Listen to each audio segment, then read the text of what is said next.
പിതാവിൻ്റെയും പുത്രൻ്റെയും പരിശുദ്ധാത്മാവിൻ്റെയും നാമത്തിൽ ആമേൻ. പരിശുദ്ധ കന്യകയെ, അങ്ങേ വിരക്ത ഭർത്താവായ ഔസേപ്പിനോടുകൂടി ബെത്ലഹേത്ത് ചെന്ന് വാസസ്ഥലം അന്വേഷിച്ചിട്ട് ലഭിക്കാതിരുന്നതിനാൽ വളരെയധികം ക്ലേശങ്ങൾ സഹിച്ചുവല്ലോ. എങ്കിലും അവിടുന്ന് ദൈവ തിരുമനസ്സിനെ വിധേയമായി അവയെല്ലാം സന്തോഷപൂർവ്വം സഹിച്ചു.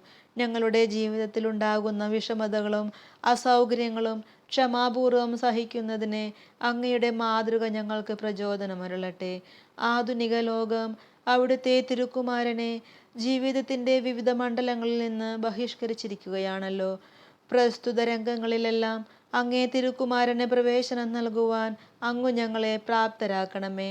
പ്രത്യേകമായി ഞങ്ങളുടെ ഹൃദയത്തിൽ അവിടുത്തെ ഞങ്ങൾ രാജാവായി അഭിഷേചിക്കട്ടെ.